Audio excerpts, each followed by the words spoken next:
નમસ્કાર, હું તો બોલીશમાં હું રોનક પટેલ આપનું સ્વાગત કરું છું.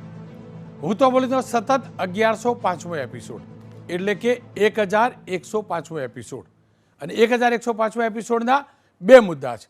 પહેલો મુદ્દો રાજનીતિના સાથે જોડાયેલો છે. મુદ્દો રણ બન્યું રાજકોટ. જી હા, રાજકોટ કેમ ચૂંટણી માટે સૌથી મોટું રણ બની રહ્યું છે તેની ચર્ચા કરવી છે. અને બીજો મુદ્દો પણ રાજનીતિ સાથે જોડાયો છે અને મુદ્દો છે ચૂંટણીનું જ્ઞાતિવાદી ગણિત. બીજેપી અને કોંગ્રેસ આ બંને જ્ઞાતિવાદી ગણિત કેવી રીતે સેટ કર્યું છે એનું પોસ્ટમોર્ટમ કરવું છે.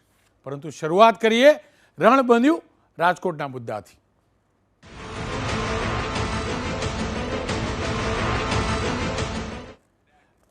લોકસભાની 26 બેઠકો માટે ચૂંટણી યોજાઈ રહી છે અને ઉમેદવારી પત્રક ભરવાની શરૂઆત થઈ પણ ચૂકી છે. અને આવતીકાલથી કોંગ્રેસ અને બીજેપી બંને પક્ષોના ઉમેદવારો ઉમેદવારી પત્રક ભરવા જવાના છે. ત્યાં શક્તિ પ્રદર્શન પણ થશે. પણ આ તમામની વચ્ચે ચૂંટણી જાહેર થઈ ત્યારથી આજ સુધી જો કોઈ એકમાત્ર બેઠકની સવિશેષ ચર્ચા રહી હોય તો એ રાજકોટ છે. રાજકોટમાં બંને ઉમેદવાર હવે નક્કી થઈ ચૂક્યા છે. ભારતીય જનતા પક્ષ તરફથી કડવા પાટીદાર સમાજથી આવતા અને અમરેલીના વતની એવા કેન્દ્રીય મંત્રી પરસોત્તમભાઈ રૂપાલા, એ જ રીતે કોંગ્રેસમાંથી અમરેલીથી જ આવતા પરેશ ધાનાણી જે લેવા પાટીદાર સમાજમાંથી આવે છે. આ બંનેના નામની ઉમેદવારી જાહેર થઈ ચૂકી છે. પરંતુ જે દિવસથી પરસોત્તમભાઈની ઉમેદવારીનું નામ જાહેર થયું અને ત્યારબાદ એમનું જે નિવેદન આવ્યું ત્યારથી જ 26 બેઠકોમાં સૌથી વધુ ચર્ચા રાજકોટની થઈ રહી છે. અને એમાં પણ આજની વાત કરીએ તો આજના ફૂલ સ્ક્રીન દ્રશ્યો જોજો. હાલ જે ચાલી રહ્યું છે રાજકોટના રતન પર રાજકોટના આ રણ મેદાનનું, ચૂંટણીના રણ મેદાનનું સૌથી મોટું સાક્ષી બનવા જઈ રહ્યું છે. આપ ત્યાંના દ્રશ્યો જોઈ શકો છો. અને અહીંયા જે સમાજના મહત્તમ લોકો ભારતીય જનતા પક્ષની સાથે હતા એ જ સમાજના પૂર્ણતઃ તમામ લોકો કમસે કમ ત્યાં જે પહોંચ્યા છે તમામની એક જ માગ છે. તમામના ભાષણ પણ એ જ છે, તમામના સંવાદ પણ એ જ છે, તમામની લાગણી પણ એ જ છે જે ત્યાં પહોંચ્યા છે એમની, કે પરસોત્તમભાઈ રૂપાલાને બીજેપી રાજકોટના ઉમેદવાર ન બનાવે, એમને ફોર્મ ભરવા ન દે. પરસોત્તમભાઈ રૂપાલા પરમ દિવસે રાજકોટથી ઉમેદવારી કરવાના છે. પરમ દિવસે રાજકોટથી તેમની ઉમેદવારી થશે. ગણતરીના કલાકો બાકી છે અને એટલે જ તેમનો ધુઆધાર પ્રચાર પણ ચાલી રહ્યો છે. એ પણ હકીકત છે. રાજકોટની ગલી ગલી તેઓ ખૂંદી રહ્યા છે, ગલી મોહલ્લા સોસાયટીમાં જોવા મળી રહ્યા છે અને તેમને પણ એ જ પ્રકારનો આવકાર મળી રહ્યો છે. પણ એનાથી વિપરીત આ બીજા દ્રશ્યો પણ છે. જન સૈલાબ ઉમટ્યું છે રતનપરની અંદર. એ ફૂલ સ્ક્રીન દ્રશ્યો જોજો. સાંજના 5 વાગ્યાથી 5 પણ નહીં 4 વાગ્યાથી આ જ પ્રકારની ભીડ જોવા મળે છે. આ જ પ્રકારની ભીડ શબ્દ હું પરત ખેંચું છું. આ જ પ્રકારનું માનવ મહેરામણ જોવા મળે છે. ક્ષત્રિય સમાજના, રજપૂત સમાજના અનેક દીકરા દીકરી, યુવકો, માતાઓ ત્યાં પહોંચ્યા છે અને તમામ એક સૂરે કહી રહ્યા છે કંઈ નથી જોતું, કંઈ નથી ઘટતું, માત્ર માંગ છે અથવા આહવાન છે પરસોત્તમભાઈ રૂપાલાને ઉમેદવાર તરીકે બદલવા માટેનું. ખેર, બહુ બધા પ્રવચનો ત્યાં થયા છે. એ પૈકીનું એક પ્રવચન એ સાંભળી લઈએ. પણ મને એવું લાગ્યું કે હજુ અવાજ આપણે કોઈ પક્ષને નથી સંભળાવો કે કોઈને નહીં, પણ આપણા જે સુતેલા ભાઈઓ છે ત્યાં સુધી નથી પહોંચ્યો. હું 3 વાર જય રાજપૂતાના બોલીશ, આપ એમની સાથે જય રાજપૂતાના બોલજો. જય રાજપૂતાના, જય રાજપૂતાના. હજુ અવાજ ઓછો પડે છે. खींच कर आकाश को धरती पर झुका दो साथियों, चीर के सीना पर्वतों का एक और गंगा बहा दो साथियों. कांप उठे सारी दिशाएं एक ही हुंकार में, मीच कर प्राणों को रणसिंगा बजा दो साथियों. जय રાજપૂતાના. ક્ષત્રિયોનું અસ્મિતા મહાસંમેલન હાલ યથાવત છે. હાલ ચાલી પણ રહ્યું છે. પણ આ તમામની વચ્ચે મહિપાલસિંહ મકરાણા રાષ્ટ્રીય અધ્યક્ષ કરણી સેનાના, એમને શું કહ્યું, એમને પ્રવચનની શરૂઆત કેવી રીતે કરી એ સાંભળી લઈએ. રૂપાલા રૂપાલા હાય હાય નહીં બાય બાય રૂપાલા રૂपाला रूपाला अब हाय हाय की जरूरत नहीं है उसको, अब तो बाय बाय की जरूरत है. કેમ કે રાજકોટથી પરસોત્તમભાઈ રૂપાલા ઉમેદવારી જે નોંધાવાના છે એને ગણતરીના કલાકો બચ્યા છે. જી હા, મંગળવારે પરસોત્તમભાઈ રૂપાલા ઉમેદવારી કરવાના છે એ પ્રકારના અહેવાલો પણ છે, એની તૈયારી પણ થઈ છે. તો બીજી તરફ રાજપૂત અને એટલે કે ક્ષત્રિય સમાજ એકમાત્ર આહવાન કરી રહ્યા છે, બીજેપીની સાથે છીએ, પરંતુ ઉમેદવાર તરીકે પરસોત્તમભાઈ ન હોય તો સવાલ એ છે કે ચૂંટણીનું રણ સાચા અર્થમાં રાજકોટ જ્યારે બની ચૂક્યું છે ત્યારે હવે શું થશે? શું ભારતીય જનતા પક્ષ ઉમેદવાર બદલશે? શું પરસોત્તમભાઈ રૂપાલા એમ કહેશે કે ના, હું હવે ઉમેદવારી કરવા માગતો નથી, સમાજની લાગણી અને ભાવનાને માન આપું છું? કે શું પરસોત્તમભાઈ અને ભારતીય જનતા પક્ષ જે હોર્ડિંગ લાગ્યા છે રાજકોટમાં રૂપાલા અડીખમના, જે પ્રકારે પ્રચાર થઈ રહ્યો છે એ પ્રકારે અડીખમ રહેશે? શું રાજપૂત સમાજ જે અડગ છે એનું સ્ટેન્ડ બદલાશે? તમામ વિકલ્પો છે. જો કે રાજપૂત સમાજ તરફથી કોઈ વિકલ્પ નથી, એ તમામ લોકો કહી રહ્યા છે. ત્યારે હવે શું થશે, રાજનીતિમાં શું થશે એ સમજવું, જાણવું જરૂરી છે. જયદેવસિંહ ચુડાસમાજી ક્ષત્રિય આગેવાન છે, અશોકભાઈ રાવલ મહામંત્રી છે વીએચપી ગુજરાત, અને સુનિલભાઈ જોશી વરિષ્ઠ પત્રકાર છે. જયદેવસિંહજી, આપનાથી શરૂઆત કરવા માગીશ. તમામના જે પ્રવચન છે એક સૂર આવી રહ્યો છે, તમને શું લાગે છે અંતિમ લક્ષ્ય પણ આ જ છે કે પરસોત્તમભાઈની ઉમેદવારી નહીં? અને જે પ્રકારે આજે જનસેલાબ જોવા મળ્યો છે, રાજપૂત સમાજના તમામ સંગઠનોના પ્રતિનિધિ જ નહીં, પરિવારના લોકો પણ ત્યાં હતા, યુવક યુવતીઓ, માતાઓ, દીકરીઓ તમામ હતા. આ સંજોગોમાં તમને શું લાગે છે? શું ભારતીય જનતા પક્ષ ઉમેદવાર બદલશે? શું પરસોત્તમભાઈ સામેથી કહેશે કે હું તમામની ભાવનાને માન આપું છું? તમને શું લાગે છે? બિલકુલ, આઝાદીના 75 વર્ષ જ્યારે પૂરા થવા જઈ રહ્યા છે, પ્રધાનમંત્રી શ્રી તેમના ભાષણોમાં કહી રહ્યા છે કે આપણે અમૃતકાળમાં પ્રવેશી રહ્યા છે, અને રાજપૂત સમાજ નહીં, એક કોઈ પણ સમાજની મા, બેન, દીકરી હોય તો એના માટે એક અસ્મિતાની વાત હોય કે કોઈ એક એવી નિમ્ન કક્ષાની ટિપ્પણી કરે અને તમે તેને ચલાવી લો તો એ વાત બરાબર ન ગણી શકાય. અને હું કહીશ કે લાખો પોસ્ટકાર્ડ પ્રધાનમંત્રીશ્રીને લખવામાં આવ્યા છતાં પણ તેની કોઈ ગણતરી કરવામાં આવતી નથી. ત્યારબાદ જોવા જઈએ તો અનેક તાલુકા પ્લેસ, જિલ્લા લેવલે અનેક સંમેલનો થયા છતાં પણ ભાજપ તેની જીદ ઉપર અડગ છે, જે મારા માટે આશ્ચર્યની વાત છે. અને હવે હું પછી કહીશ કે જ્યારે પ્રધાનમંત્રી કે ભાજપના જે નેતાઓ છે તે કોઈ એવી હિન્દુત્વની કે રાષ્ટ્રભાવનાની વાત કરશે તો તે વામણી લાગશે. આ માત્ર ને માત્ર ખાલી કહેવા ખાતર એ લોકો વાતો કહે છે ને તેવું પુરવાર થશે.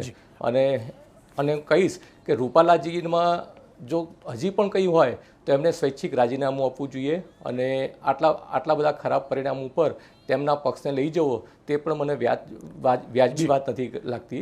અને સમગ્ર રાજપૂત સમાજની જો વાત કરવા જઈએ તો ખૂબ જ શિસ્તબદ્ધ રીતે તે આગળ વધી રહ્યો છે. 20 દિવસ સુધી આટલી લડત આપ્યા છતાં કોઈ અટકચારો નથી થયો, કોઈ સરકારી વસ્તુઓને કોઈ નુકસાન નથી પહોંચાડ્યું, અને છતાં પણ જે સરકાર છે તે તેની નોંધ સુદ્ધા પણ ન લે, તે મારા માટે આશ્ચર્ય સમાન વાત છે. આપ જોડાયેલા રહેજો, ફરી એકવાર આવીશ. હા, એ હકીકત છે, શાંતિપૂર્ણ રીતે આંદોલન ચાલી રહ્યું છે. આજે એકતાના પણ દર્શન થયા છે, શિસ્તના પણ દર્શન થયા છે, એનાથી પણ વધીને કહું તો એ ખાનદાનીના પણ દર્શન થયા છે. એમાં કોઈ શંકા ન હોઈ શકે, કોઈ શંકા નથી. પણ સવાલ એ છે ભારતીય જનતા પક્ષનું સ્ટેન્ડ શું હશે, રૂપાલાજીનું સ્ટેન્ડ શું હશે, અને એ જ જાણવા માટે સુનિલભાઈ જોશી વરિષ્ઠ પત્રકાર મારી સાથે જોડાયા છે. સુનિલભાઈ, અમદાવાદથી જે દ્રશ્યો આવે છે, અમદાવાદ સ્ટુડિયોમાં બેઠા હું જોઉં છું, તમે જમીની હકીકત જાણો છો, સૌરાષ્ટ્રની જમીની હકીકત જાણો છો, આંદોલનને પણ જાણો છો, પક્ષ અને રૂપાલાજીની રાજનીતિને પણ જાણો છો. તમારું આકલન શું કહે છે? હવે 36 કલાક 48 કલાક બચ્યા છે ઉમેદવારી કરવાના, તમને શું લાગે છે? રોનકભાઈ, પહેલા તો હું કહીશ કે તમે 1105 એપિસોડ સુધી કહ્યું કે હું તો બોલીશ, અને ગુજરાત અને ભારત અત્યાર સુધી સાંભળતું હતું. ભારતીય જનતા પાર્ટી અને સરકાર છે એ બોલતી હતી ને લોકો સાંભળતા હતા. હવે લોકો બોલ્યા છે. રતન પરથી જે અવાજ ગયો છે એ 5 લાખ લોકોનો અવાજ ગયો છે. આજે સાંજે 4 વાગ્યાની હકીકત અને અત્યારે આપણે સ્ટુડિયોમાં બેઠા છીએ ત્યાં સુધીમાં હકીકત બદલાઈ ગઈ છે. હવે જે બ્રોડકાસ્ટિંગ લેવલે ભારતીય જનતા પાર્ટી પહોંચી ગઈ હતી કે અમે તો અડીખમ સરકાર, અમે અડીખમ ઉમેદવાર, એ વાત માટે વિચારવું પડશે. કારણ કે આ એજન્ડા બહુ ક્લિયર આપ્યો છે અને એમાં કહેવામાં આવ્યું છે કે ભાઈ 16મી તારીખે એ ઉમેદવારી ભરે ત્યારથી એમનો વિરોધ શરૂ, અને 19મી તારીખ છેલ્લી તારીખ, કદાચ 16મી તારીખે જ વિરોધ શરૂ થઈ જશે. એટલે કે ગુજરાતમાં પ્રથમ વખત ભારતીય જનતા પાર્ટીને આવો વિરોધ મળશે. હવે ભારતીય જનતા પાર્ટીને એક જ વિકલ્પ રહ્યો છે. રૂપાલાને સામેથી જે રીતે રંજનબેન ભટ્ટને બરોડામાંથી હટાવી દીધા એવી રીતે એમને કહેવામાં આવે, અથવા સંઘર્ષ માટેની તૈયારી કરવી પડે. જો સંઘર્ષની તૈયારી થશે તો એ આખા સમાજને અને રાજ્યને અને રાષ્ટ્રને બહુ મોટી જ એની કિંમત ચૂકવવી પડશે. કારણ કે આ અસ્મિતાનો સવાલ છે. અત્યાર સુધી ક્ષત્રિય આંદોલન, રૂપાલા વિરુદ્ધનું આંદોલન શબ્દ હતો. આજે તમે 5 લાખ લોકો કે 2 લાખ લોકોની ભાવના અને બીજા જે ક્ષત્રિય સમાજ ચોમેર પથરાયેલો છે એ જોવો તો એ ભાવના છે એ અસ્મિતાની છે, અને આ અસ્મિતા આંદોલન બની ગયું છે. મને પાટીદાર અનામત આંદોલનના શરૂઆતના દિવસો યાદ આવે છે. કમનસીબે એ આંદોલન બીજી બાજુ ફંટાઈ ગયું અને બધી બાબતો બદલાઈ ગઈ. અને આજે હાર્દિકભાઈ છે ભારતીય જનતા પાર્ટીમાં બેઠા છે. પરંતુ આજે જે જુસ્સો, શિસ્ત, ખાનદાની જે તમે શબ્દ વાપર્યા એકદમ બિલકુલ છે કે આટલું વેલ પ્લાન્ડ, એટલે આંતરપ્રવાહો ખૂબ તેજ છે એ આપણે સ્વીકારવું પડે. અને ભારતીય જનતા પાર્ટીએ વિચારવાનું છે અને કોઈ પરિણામ તો આવશે. મને લાગે છે કે 16મી તારીખ પહેલા પરિણામ લાવવું પડશે. સુનિલભાઈ, આપ જોડાયેલા રહેજો. પરસોત્તમભાઈ રૂપાલાએ પ્રચાર શરૂ કર્યો છે અને એક સંમેલનમાં લગભગ આ સ્થિતિને ધ્યાનમાં રાખીને, જો કે બોલેલા નહીં કે આંદોલન, પણ લગભગ જે સ્થિતિ સર્જાઈ છે એને ધ્યાનમાં રાખી 3 દિવસ પહેલા શું કહ્યું હતું એ સાંભળી લઈએ. મને આપ સૌ ઉપર ભરોસો છે, રાજકોટ લોકસભાના મતદારો ઉપર ભરોસો છે, અને મને કહેવા દો, ફાનુસ બનકર जिसकी हिफाजत हवा करे वो शम्मा क्या बुझेगी जिसको रोशन खुदा करे. સુનિલભાઈ, પરસોત્તમભાઈનું આ નિવેદન, પરસોત્તમભાઈ સાહિત્યના વ્યક્તિ છે, એમનું આ નિવેદન શું ઇશારો કરે છે? શું તેઓ મક્કમ છે કે પછી નેતાઓનું ભાષણ સમજવું, એમની બોડી લેંગ્વેજ સમજવી, એનું વિશ્લેષણ કરવું હરમેશ મુશ્કેલ સાબિત થયું છે, એ પ્રકારનું છે? સાહેબ, ભારતીય જનતા પાર્ટીમાં રહીને એ લોકો એક પરિસ્થિતિ જુદી જુએ છે અને જમીની હકીકત ઉપર પરિસ્થિતિ બદલાઈ ગઈ છે. એ જે બોલે છે એની બોડી લેંગ્વેજ છે એ પાર્ટીના સપોર્ટની બોડી લેંગ્વેજ છે કે હાઈ કમાન્ડની બોડી લેંગ્વેજ છે. મેં હમણાં શબ્દ વાપર્યો કે બ્રોડકાસ્ટિંગ મિનિસ્ટ્રી થઈ ગઈ છે અને બ્રોડકાસ્ટિંગ પાર્ટી થઈ ગઈ છે. જ્યારે પાર્ટી છે સમાજના મૂળ સુધી સાંભળી ન શકે અવાજ, અને જે બદલાતા પરિવર્તનો છે એ માપી ન શકે. કોણે કહ્યું હતું કે 15 દિવસ પછી આપણે 22મી જાન્યુઆરીની વાત કરીએ, જ્યારે રામ મંદિરનો ઉત્સવ દેશભરમાં મનાવાતો, કોણે કહ્યું હતું કે આજે 14મી એપ્રિલે આ સ્થિતિ આવીને ઊભી રહેશે કે ક્યાંય રામ મંદિરની વાત નથી, ક્યાંય વિકાસની વાત નથી? હું માનું છું કે ભારતીય જનતા પાર્ટીના નેતાઓ દિવાલ ઉપરના અક્ષરો નથી વાંચી શકતા, અને ક્યાંક મને લાગે છે કે અહંકાર છે, આ ભાષા છે જે ફાનુસ અને ખુદા છે એ છે ભારતીય જનતા પાર્ટીની ભાષા નથી, રામની ભાષા છે, ખુદાની ભાષા એનામાં આવી ગઈ તો ક્યાંક ને ક્યાંક છે એ કંઈક ચૂકે છે અને દિવાલ ઉપરના અક્ષરો નથી વાંચી શકતા. ખેર, વીએચપીએ પણ એક પત્ર લખ્યો અને વીએચપીએ પણ કહ્યું હતું કે આનો હલ નીકળવો જોઈએ. મારી સાથે અશોકભાઈ જોડાયા છે. અશોકભાઈ, આપ પણ જાણો છો, ક્ષત્રિય સમાજ, રાજપૂત સમાજ હર હંમેશ આ પક્ષ સાથે રહેલો છે. આપના સંગઠનને પણ સમર્થન કરતો રહ્યો છે ને, સંગઠનનો હિસ્સો રહ્યો છે, દિશા આપતો પણ રહ્યો છે, બળ આપતો પણ રહ્યો છે. આ સંજોગોમાં હવે આ સ્થિતિને આપ કેવી રીતે મૂલવો છો અને આનું નિરાકરણ શું હોઈ શકે?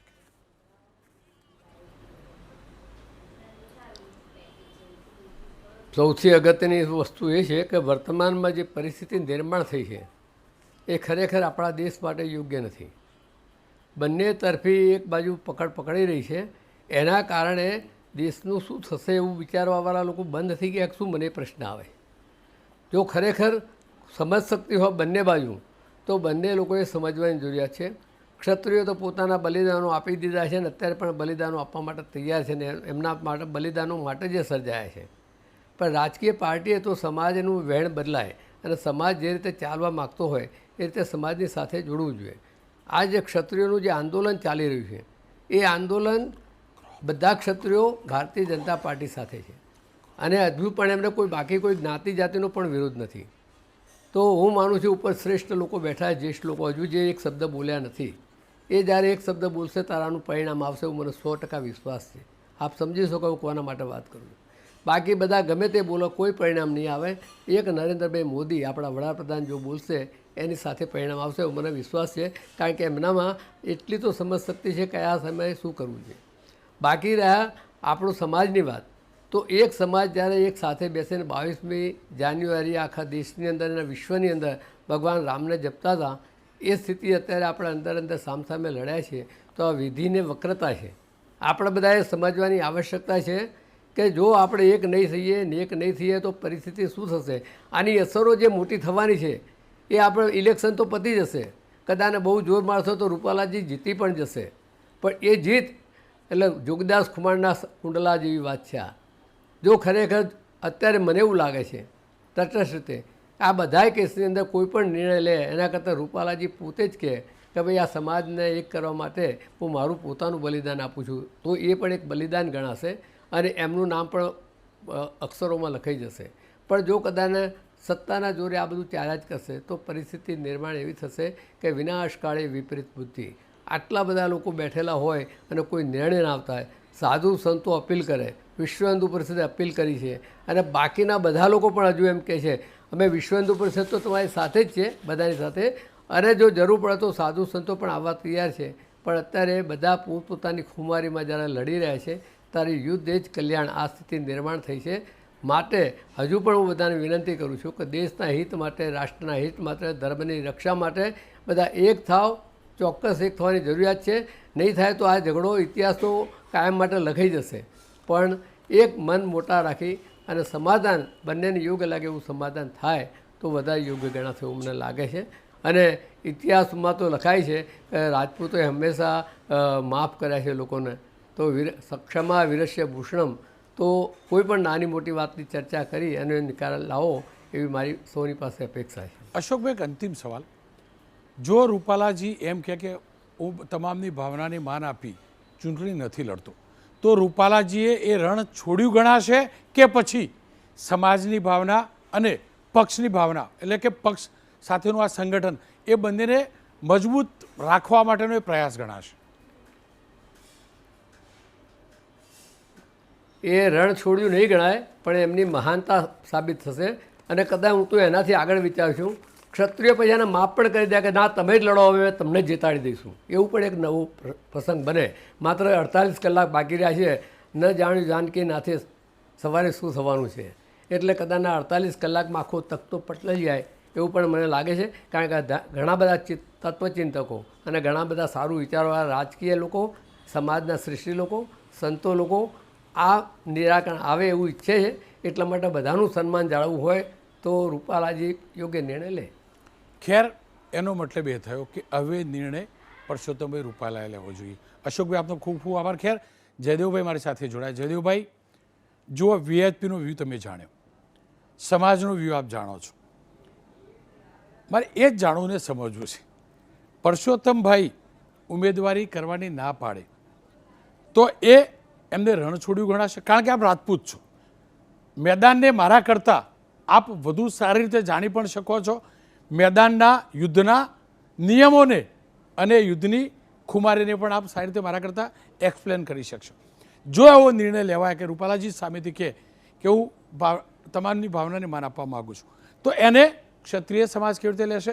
પક્ષ એમ કે રૂપાલાજીને અમે હટાવીએ છીએ, એને કેવી રીતે લેશે? અને તમને હવે શું અપેક્ષા 48 કલાક જ બાકી છે ત્યારે લાગી રહી છે? હું એવું ઈચ્છીશ કે પક્ષ એમને કે એ પહેલાં રૂપાલાજીએ જ સ્વૈચ્છિક કહેવું જોઈએ કે હું મારી ઉમેદવારી પત્રક રદ કરું છું, અને તેનાથી તેઓ રણછોડ નહીં પણ તેમનું જે વ્યક્તિત્વ છે તેને તેઓ વિરાટ બનાવી દેશે. તેમણે તેમના પ્રવચનમાં જ કીધું હતું કે મેં અનેકવાર રાજ્યસભા જોઈ, અનેકવાર લોકસભા જોઈ, વિધાનસભાના સદસ્ય તરીકે પણ કામ કર્યું છે.